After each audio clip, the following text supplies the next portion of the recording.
With breaking news and political commentary from a public servant, serial entrepreneur, community leader, philanthropist, and American patriot, and a darn nice guy.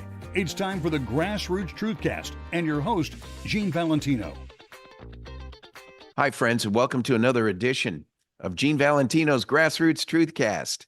We have a distinguished guest with us today, Mr. Peter Feaman from the East Coast of Florida, an attorney by trade with over, what is it, Peter? About 15, 20 years of experience. More than 40 years. Oh, my words. Serious. Over 40 years of experience. And I appreciate the compliment that I look that young. Thank you. You're gorgeous. Well, thank you for joining us today. He's a conservative Republican and has the privilege of running for the position of the GOP chair here in the state of Florida. Welcome to our show, Peter. And before we really get into some of the issues that I'll hit you with, why don't you just give us a little background on Peter Feaman? Sure. Thanks, Gene. Appreciate it. And thank you, Gene, for all you do for the conservative movement, not only here in Florida, but everywhere. We have to take back our party as we the people. And you're one of the voices that does that. So thank you very much. Appreciate what you give to the cause. Anyway, Gene, I've been on the executive committee of the Republican Party of Florida now for 20 years. I was first elected as a state committee man from Palm Beach County. And then after about 8 years, I decided to step up my leadership in the party, and I ran for national committee man. Now, most people don't even know what the heck a national committee man is, Gene. So let me just take a minute. The RNC in Washington, D.C., Gene, is made up of and run by 3 people from each state: a national committee man, a national committee woman, and a party chairman. So for the last 12 years, I've been Florida's national committee man, one of 3 people from the state of Florida, representing Florida at the RNC in Washington, D.C. That in itself, as a conservative, has been a daunting task as we try to get the RNC more grassroots oriented. I think we've been somewhat successful. I did not support Ronna McDaniel the 4th time she ran in January. I supported Harmeet Dillon. And then what's happened recently, Gene, with the Florida Republican Party, with our chairman, has created a huge void and obviously some image problems for us. So I thought I'd take my 20 years of experience at the RPOF and 12 years of experience at the RNC and step up and say, you know what? We need some senior leadership, a steady hand, somebody who's been around for a while. And so I've thrown my hat in the ring to become the next Republican Party of Florida chairman, to right the ship, restore the good name and luster of the Republican Party of Florida, get us through this 24 election using my ability to fundraise and promote conservative values, and then go from there. So that's kind of what's going on. How are you finding this opportunity being presented to you? I know the existing chairman, soon to be the former chairman, has not helped the party in the sense that his personal behavior has become a news headline through no fault of ours, but rather of his. And as a result, it's put a stain on Republicanism here in the state of Florida. Up to that point in time, we've had a rather aggressive, I won't use the word progressive, but we've had a rather aggressive growth in the Republican Party. And we've had a lot of people from all walks of life. I wouldn't, because of the influx of what we're getting in terms of residents per day, per week, per month, the last 3 years since COVID hit. What's the trend you see, first of all, in terms of the public sentiment or appetite towards Republicanism here in Florida? Well, before all of this scandal hit, and it is a scandal, I have to use that word, unfortunately. But before that, I can tell you from the point of view of being on the RNC, Florida had become the model state Republican Party in the country for a number of reasons. Number one, Gene, election integrity. It's amazing how far that we've come because of our great Florida legislature and the laws that we've passed, from hanging chads in 2000 to in 2022 being able to count all our votes in one day, 2 time zones, third largest state in the country. Bing, bang, boom, we got it done. Everything was counted properly, quickly, and boy, when I went into an REC meeting after that, they said, "How do you guys do it?" And I said, "Good laws, good representatives, and good values." Well, first of all, I'm so grateful you brought up Harmeet Dillon's name. I, too, was a supporter of hers, and I think she is a wave of the future for Republican Party on the national scene. Let's hope that she takes another stab at it and takes that leadership role in the future. I'm so glad to see you at her side during the last election process nationally. The hanging chads, you the you are correct. This has been a real transition in vote counting, has it not? And it is a model. You touched on something that I think is key.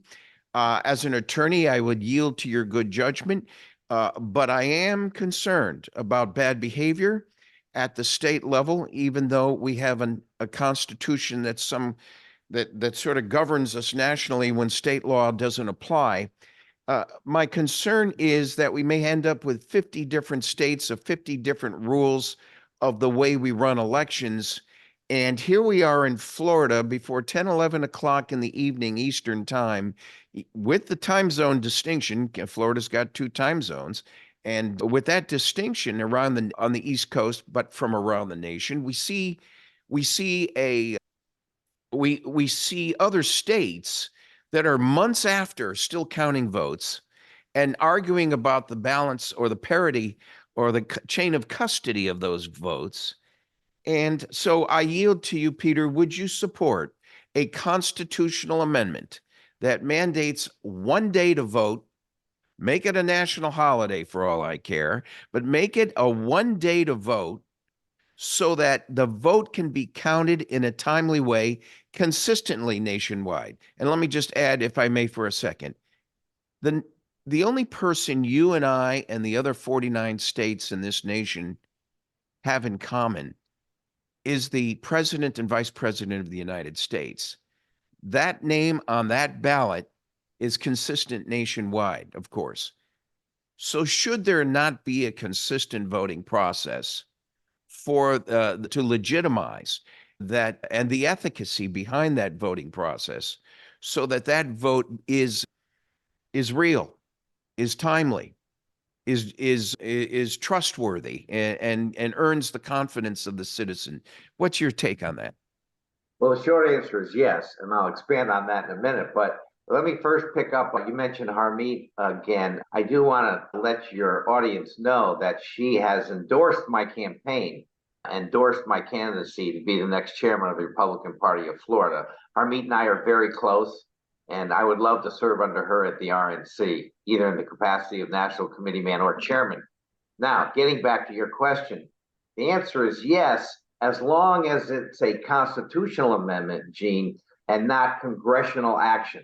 Now, why do I say that? Because control of Congress varies from Democrats to Republicans. And if we ever allow a Democrat Congress to pass some kind of national voting law, you and I both know, and all of your audience knows, that will be a disaster for this country. They will allow illegal immigrants to vote. They will allow people to just show a driver's license to vote. Boy, that's really scary, right? They're bringing these people in. They're going to get them driver's license, and they're going to get them to vote. We know what the strategy is of Democrats, Gene. So yes, a constitutional amendment is the only way to solve that problem. And God darn it, only U.S. citizens should be allowed to vote. That is a privilege that would be only reserved for citizens, because this is such a great country. It's really scary what's going on out there. We're talking with Peter Feaman. He's running for GOP chairman here in Florida. But Peter, I don't understand. How do you go to a bank robber and seek rules for robbing banks? I mean, how do you bring a constitutional amendment forward to the same people who don't want you to bring it forward. The massive success at the polls by Republicans throughout the country so that we have enough of a majority in Congress, in the U.S. Congress, so that we can pass constitutional amendments, just like we have achieved in Florida, where we have super majorities in our legislatures. And as a result, we can pass really good election integrity laws and other laws that have been passed by our legislature. Well, I couldn't agree with you more. I think the concept of convention of states is a little bit further reaching, although it's supposedly a safety valve in the process. But you would know better than me. I'm just concerned, but I do agree with the premise of your point that we need Republicans in office who have not been extreme liberal left folks that have taken us off the rails. We have been deliberative, and we amongst ourselves even have challenges from time to times within the Republican Party. But I think you'll be, and I want to bounce it back into the Republicanism with you. Don't you see that the adversarial tones within the Republican Party are healthy in stabilizing this democracy and should not be looked at as contrary to what our governing documents intended? That's correct. Public debate on issues such as who should be our speaker, that's not a bad thing. That's a good thing. The Democrats, they just follow lockstep because they understand it's all about power. Republicans, we're about values. We're about good priorities. And so we're going to have debate because we're the party of ideas. We're the party that wants to do the right thing for the people. And when you're that party, you're going to have serious discussions, let's put it that way, amongst our own brethren. Those are family discussions that we have and need to have. But once we decide on a course of action, I also believe that we then all need to unite and go forward, because the enemy is not us. The enemy are the Democrats. So, for example, Gene, when we get a presidential nominee, no matter who you supported in the primary, we've got to come behind that nominee, because the alternative, not supporting our nominee, really is the end of this republic. And I'm not overstating it at this point. Well, that begs a question. I run for Congress, hypothetically, and I walk through those doors of Congress, and I'm with about 420 something folks, each from different walks of life. And on the Republican side, I feel that I can express my unique opinion without being excommunicated. On the Democrat side, everyone's in lockstep. Everyone is not only in lockstep, but hey, leave your opinion at the door. This is how you're going to vote on Thursday afternoon at 3:00. It's like, I got elected to represent the people, but I'm not allowed to express my the concerns of my constituents. That's what's scaring me. At least as a Republican, I'm coming out of a district, a region, and I'm trying to represent what I was hired to do, my personal feelings aside, and I get to do that. But I don't, and amongst my colleagues, I have a feeling that with the Republicans, that I can truly express myself without being run out of town. Your comment on my comment. Yes, that you're exactly right. And that's why Joe Manchin, for example, is retiring this year, because he followed Chuck Schumer lockstep in his agenda, then has to go back home and answer to the people who do not agree with Chuck Schumer's agenda in West Virginia. And he saw the handwriting on the wall and now has to retire. Because if he doesn't, he was going to be involuntarily retired by the voters of West Virginia. So yeah, funny. You're exactly correct. Funny you bring that up. Joe Manchin is leaving, and Governor Jim Justice is looking to step up and take that spot. And Attorney General Patrick Morrisey in West Virginia is making a stab at the governorship of West Virginia. Let's see how he does. Both of them are conservative Republicans, and well, Jim Justice did the biggest step of all, didn't he? He as well went from Democrat to Republican. Hey, a funny observation you can comment on. I don't see any Republicans becoming Democrats. I sure see a lot. I sure see a few Democrats becoming Republicans. Your comment. That's correct. And what's most interesting, I think, is the fact that we have minority Democrats coming over to the Republican side in droves as they see. And you know who's responsible for that more than anybody else is Donald Trump.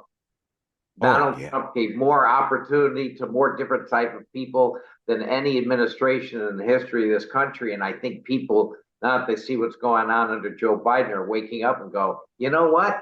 Maybe Mr. Trump wasn't so bad after all. I need to take a second look at that. And we have Hispanics and other minority groups realizing that it's the Republican Party that represents the working men and women of this country. The Democrats represent the elites, the crazy green energy people who are going to drive us off a cliff of energy bankruptcy.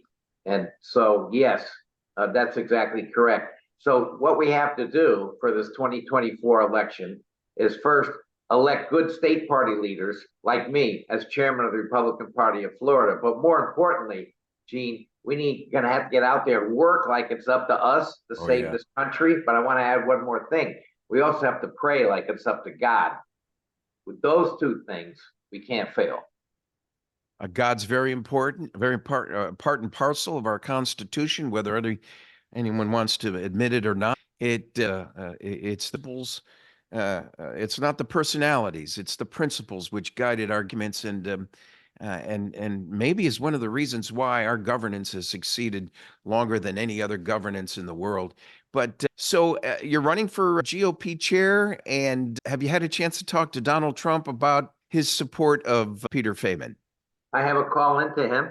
I'm hopeful to hear back because Trump is the proverbial elephant in the room. And of course, our symbol is the elephant. But no, he truly is the elephant in the room in this campaign season. And his support would be absolutely fantastic in connection with this. But I understand that he might want to stay out, except that my opponent, who's a Tallahassee insider and a lobbyist, is clearly a DeSantis supporter and has been, and was not even really a Trump supporter back in 2016 when we had our convention. So people need to, I think, be aware of the dynamic that's going on in this race.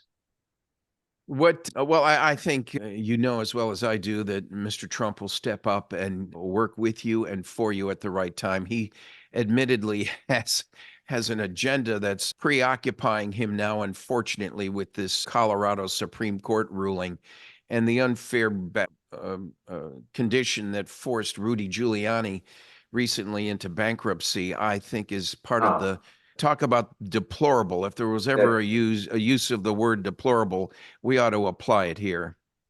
You know, I used to say, Gene, that we're in a fight for the heart and soul of our country. I don't say that anymore. We're in a fight for the survival of our very republic here. This grand experiment in freedom, Gene, that started over 200 years ago, now almost 250 years ago. This is it. It's 11:45 and the clock strikes at midnight. And if we get there, okay, we're done. We must have a radical sea change in our election in 2024, or I fear for our kids and my 10 grandchildren, by the way. So that's why I'm in it more than anything else, Gene. Well, I'm right there with you, Peter. It's not about you and me, it's about them and the posterity in the future. But isn't this exciting? Wouldn't this be interesting? You said 11:45 in the evening, the clock's about to strike 12, and the true test of our democracy. It's not like this is the first time our democracy's been tested, though. It's been tested, well, since its inception. And my only comment is, if we get through this peril that we're up against right now, might it be that we've withstood everything that they've tried to throw at us? You know, yes, but those folks on the other side, the socialists, Marxists, they're not going to stop. They play a long game, win, lose, or draw. And, you know, since Republicans are individualists and they're hardworking Americans, they tend to look at an election as something they go do every 2 years and then go back to their jobs and their farms and their families. What the Democrats have taught us is that they never quit. Their quest for power never stops.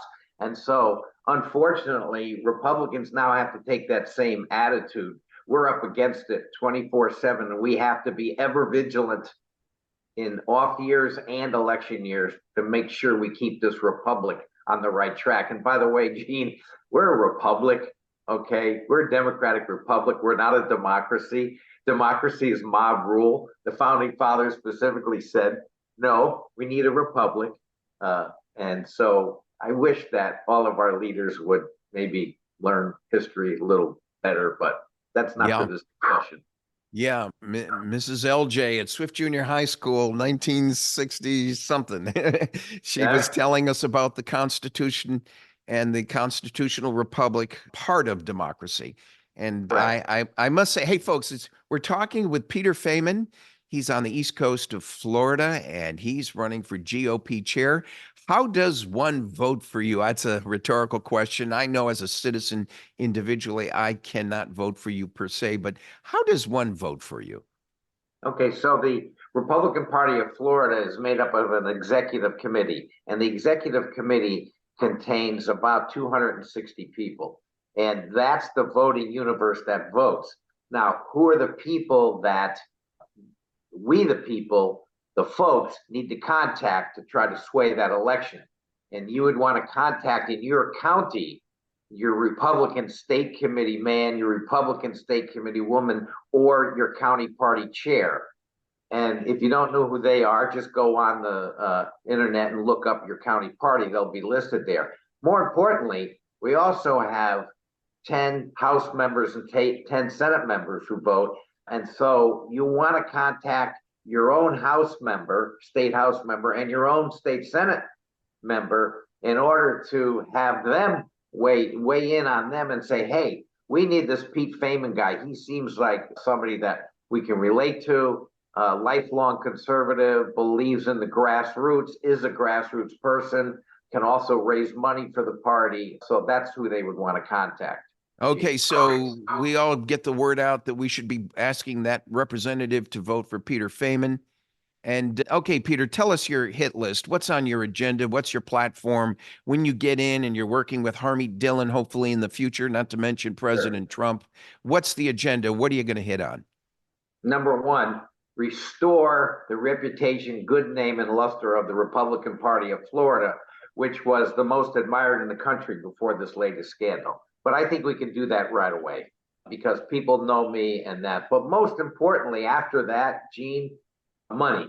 We need to raise money. I'm going to raise money 80% of the time, and not just from big donors. We're going to make sure the grassroots participate in our money raising efforts, but we need to raise money so we can build the campaign infrastructure for our candidates. Sure, it's a presidential year, Gene, but with money, we can then influence school board elections, county commission elections, of which you were one. You can appreciate that.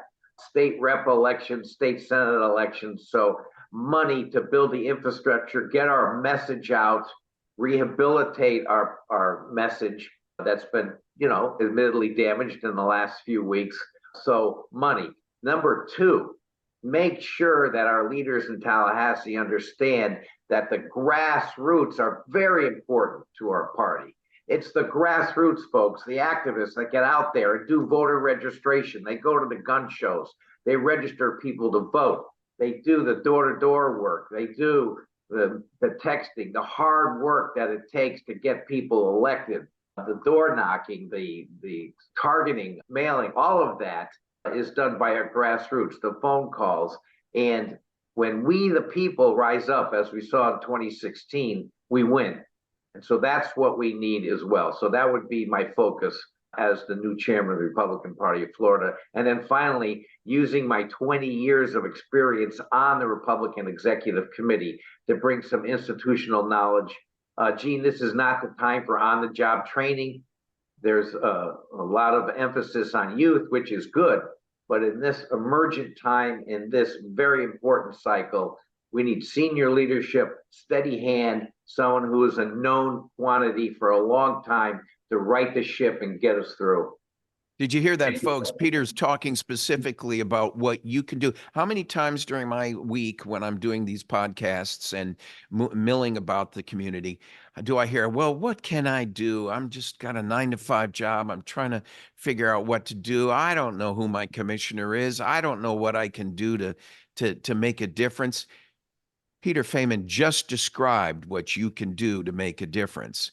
So find your local Republican Party committee representatives to the state GOP and find out how you can help with door-to-door and taking the Republican agenda forward at the grassroots level. It's one of the reasons I named my show this, the Grassroots Truthcast. It stems from this kind of thinking that the best thinking is local thinking. It's what's happening in the grassroots of the nation that formed this nation. It wasn't from the elitists at the top. It was from the grassroots that created we the people, the first three words of our founding document. And Peter, one of the other things that I think is important with what you just said is that I think the time has come, yes or no? I think the time has come to get one or two constitutional amendments on the books to protect from the bad behavior, which has evidenced itself more profusely at the national level. And the reaction is, well, throw it down to the states because the feds are all screwed up. When really uniformity on a national level is needed, with no disregard to the individuality our Constitution intended of the statehoods. But I do respect the notion that there's got to be some centralization of control and influence without being socialistic, Marxist communist. It's a matter of being efficient in the way we operate from a governing point of view. Your comment? Well, when you mentioned bad behavior, could you be a little more specific? And could you be a little more specific, Gene, about what type of centralized governance we're talking about in what area? Because the Constitution is pretty clear on what the role of the central government is, and it's pretty clear that those powers not specifically delegated here to the federal government are then left to the states. So can you be a little more specific? Yes, well, yes, I can. On my website, genevalentino.com, I have Gene's proposed second Bill of Rights. As the citizens know, the first Bill of Rights is the first 10 amendments to the Constitution. I, tongue-in-cheek, created a second Bill of Rights with 11 amendments. One of them is what we started the conversation with, Peter, and that's one day to vote. One day to vote, with the exception being advance ballots for our citizens overseas working and serving this nation and protecting this nation overseas. They get a ballot and they vote early, so the ballot can get back on time. But in my opinion, the source of the problem has been the erratic behavior and abuse of the ballot box. Yes. And that needs to stop, and it needs not be controlled, and there must be penalties. Not only must an official be responsible to manage that voting procedure, but really, as you as a trial attorney know, what are the consequences really of an elected official other than a slap on the hands? We watched that recently in Congress. There's a slapping on the hands that goes on, but no one's going away for 3 to 5 years with financial fines as well. And the second issue would be the border. This third issue would be the citizenship, immigration. What are we doing to make sure a citizen of Florida has the same has the same merits, credentials, and standards as someone in Arizona? And what are we doing? What are we doing about the coterminous issue, the issue of one man, one vote, the gerrymandering going on with the districts? You mentioned, I'll answer your question more directly.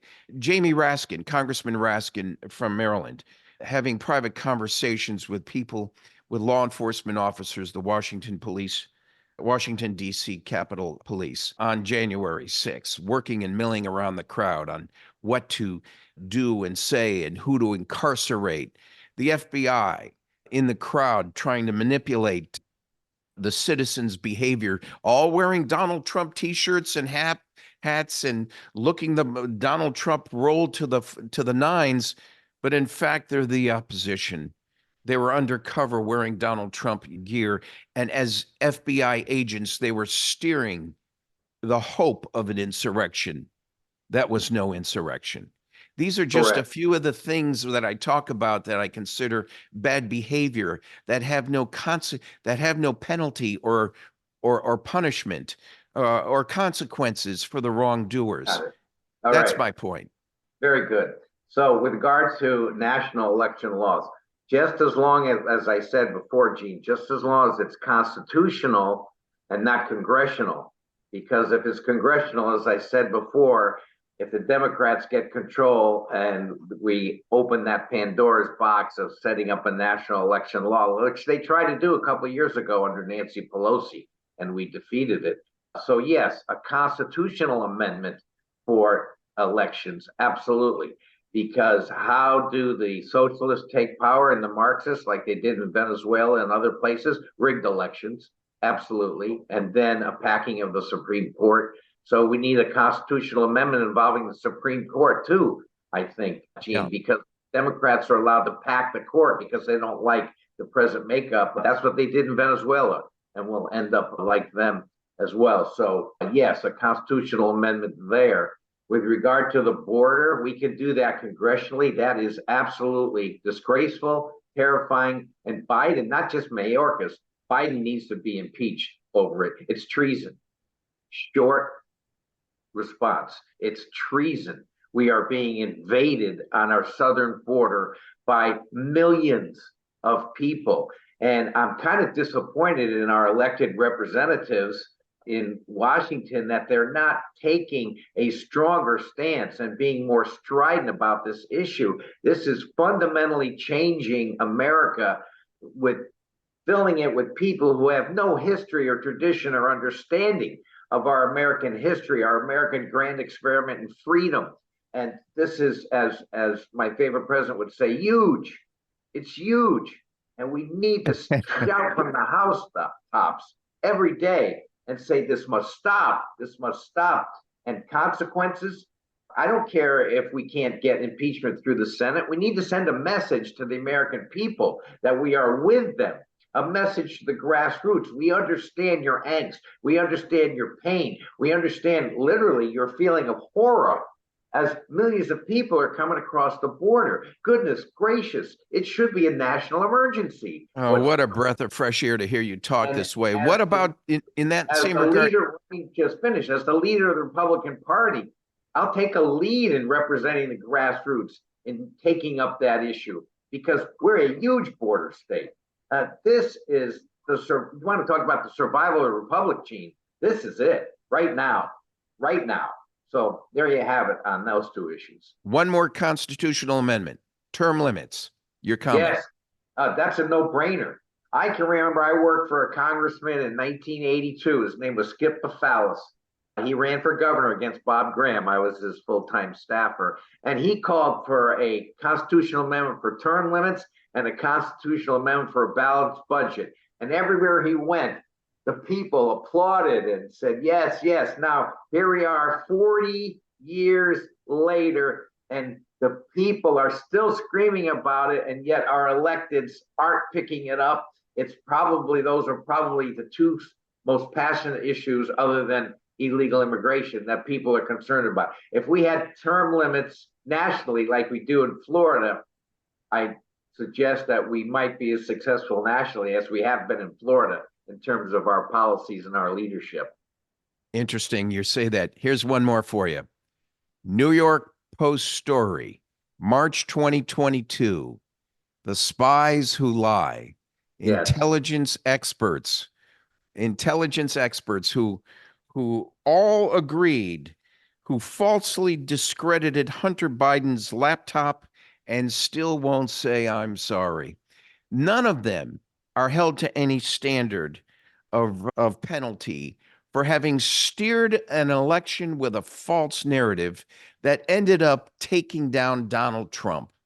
Arguably, he still had the votes, But this narrative in the New York Post directly hurt him. And the two main culprits is James Clapper and John Brennan.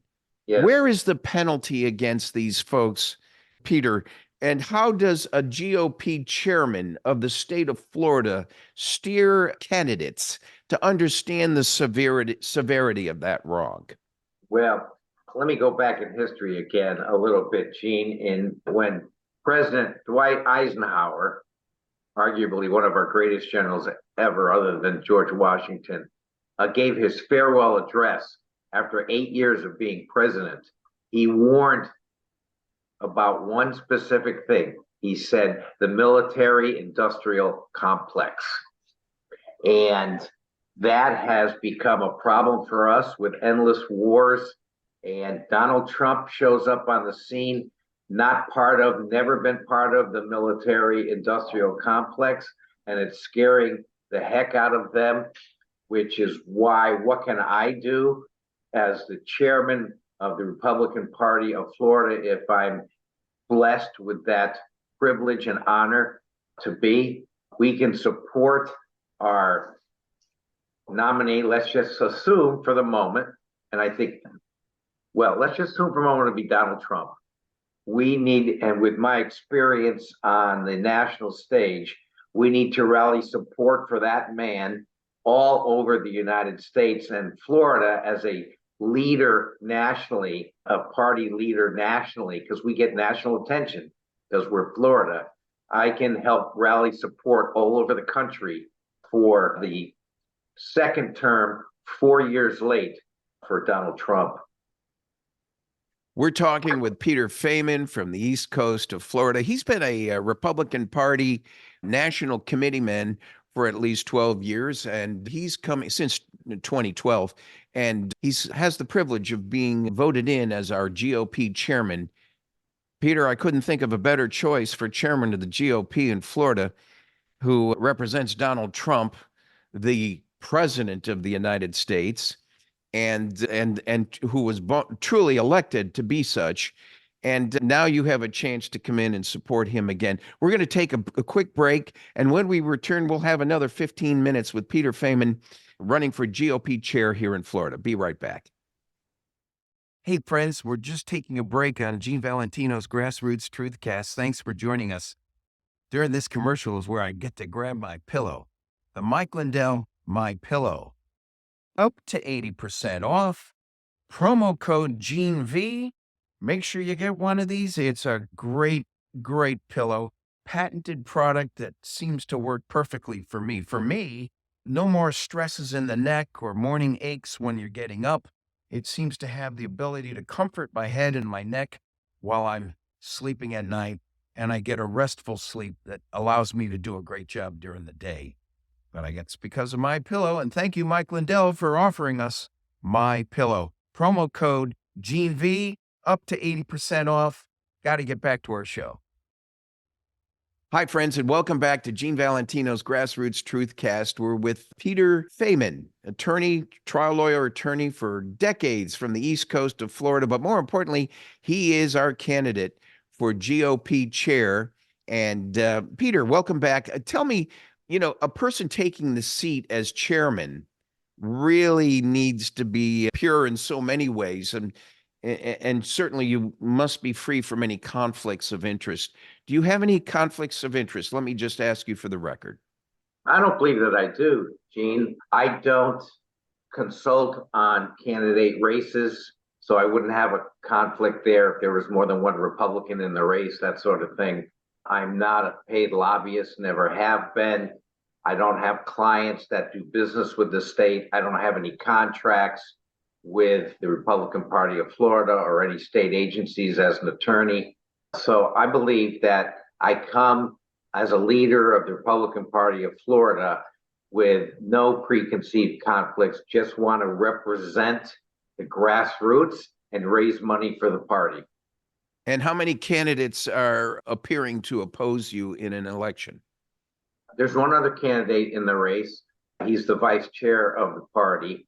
He ran against me as national committee man in 2020 and lost when I said I was not going to run again for national committee man for a fourth term, he decided to run, which was fine. But now that it looks like we're going to have a vacancy in the chairman's position, he's switching over now to run for chair, which he did 2 years ago. And I'm concerned about that because this particular candidate works for a high-priced lobbying firm in Tallahassee for a number of years. He's a lobbyist himself. And I'm just concerned that it does not look good. There's an apparent conflict of interest if you're a lobbyist with clients and also the chairman of the Republican Party of Florida that raises and handles a lot of money. So that, I think that's a very valid concern. Okay, so in my business entrepreneurial world, I always start off my comments. You compete by differentiating. For you to immerse yourself into this new world of yours as chairman of the state GOP, how do you differentiate yourself from the other candidates out there? Number one, experience. I've been on the Republican Party Executive Committee, Gene, for 20 years. I've come up through the ranks. I was first a state committee man from Palm Beach County for many years. And then I led the caucus of the state committee women and state committee men. And then I've been national committee man for 12 years on the national scene. So I bring grassroots in the party and national experience for the last 12 years, as opposed to the other candidate in the race who's been around for a few years, but certainly, and is a much younger man, certainly doesn't have the experience, the proven leadership that I can bring in this extreme time of need for the party. If the party was fine with the way we had been, I wouldn't be running for this position. But I'm stepping up because I feel after 20 years on the party needs a serious senior leader. Gene, this is not time for on-the-job training. We have to get here. Yeah, you brought up something. You said something that I revere. I think it's very important, and it's probably one of the key reasons why I'm going to support you all the way, Peter. And that is, there's a saying I've learned from: failure to defend the rights of others may someday result in your rights not being defended. A good GOP chair must focus on the rights of others, the rights of the whole. And you seem to espouse those characteristics, and I'm grateful you do, because personal angst and bad behavior within the world around you is reflective of you putting yourself and your own issues ahead of the greater good of the people. We see that now with the existing chair and maybe this opponent you're looking at, hopefully not having. So from my point of view, let's hope that Peter Feaman is our next GOP chair here for the state of Florida. Peter, would you like to capsulize some of the things we talked about this holiday season? Couldn't help but notice that beautiful Christmas tree in the background. We're recording this episode in December of 2023, amidst a lot of things going on at the state and national levels. Would you like to capsulize our thoughts from this interview? Sure, Gene. First, my wife of 31 years gets all the credit for the beautiful Christmas tree and the beautiful decorations. I take no credit whatsoever for that. So I will thank her for you and compliment her from you, and she'll be pleased at that. So that's number one. Number two, I believe, Gene, in the concept of servant leadership. If you want to lead, then you're serving. That's what real leadership is all about. And of course, that model goes back 2,000 years, but it's servant leadership. You lead not for self-aggrandizement. You lead not to build a resume. You lead, and at my age, which is certainly not as old as our presidential candidates, but there's nothing in it for me other than trying to help the Republican Party of Florida, which I think is the party best positioned to help the United States, indeed, in this year and in this time, Gene, to save the United States. Because at the very end, Gene, Why? Why are we doing this? And I think, Gene, for people like you and I and millions of others out there, it's because we love this country. Yeah. We love this country. No country, and if you want to look at it objectively, Gene, no country in the history of Earth has given more freedom, more prosperity, more dignity to more different types of people from every corner of the globe than these United States, ever. It's been unbelievable. And Yeah. when we see what's happening to this great country of ours, where my dad was a World War II bomber pilot over the skies of Germany, got the Distinguished Flying Cross as a result of his heroic efforts. My son served active duty in the Marines, now a major in the Marine Reserves. Their sacrifices, I'm going to do everything I can, Gene, to make sure those sacrifices are not in vain. We have to save this country, and that's why I'm doing it, Gene, more than anything else. You know what? I'm talking like this. It's easy to get choked up. Yeah. It's easy to get choked up because there's never been a greater country. I like to talk up these politicians that want to tear down America. Yeah. I'm just aghast at that, Gene. I mean, I just look back at World War II, not that long ago, and no country, Gene, in the history of Earth has fought a war for anything other than to save the peoples that they might have the freedom that we enjoy. We didn't take resources, we didn't take land. The only land we took was enough to bury our dead Americans that weren't coming home. No country's ever fought a war like that before. God darn. And so at this time, it's time for people like us to step up. You are, I am, let's go. We got a job to do. As our great senator, former governor would say, let's get to work. Let's get to work. He says that often. We're talking about Senator Rick Scott, former Governor Scott. You know, Peter, you're bringing to mind something that chokes me up too. And hearing your servitude that you just described with you and your family.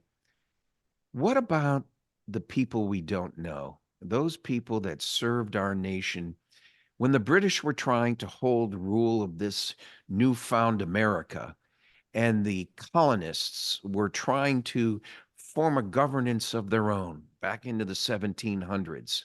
And the British monarchies and oppressive controls and hierarchy that were sending soldiers to the Americas and saying to those soldiers, anybody objecting with British rule, you go into their home, drag them out, and hang them from the highest tree in their front yard as an example, and let the people see that the British monarchy over the United States at the time, America's, is not to be compromised, that we will maintain British rule.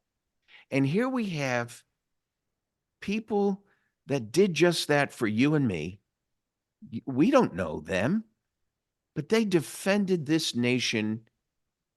It isn't about the people we're trying to get elected today. It's about the people we don't even know 200 and something years ago that created that defended the rights of you and me for today.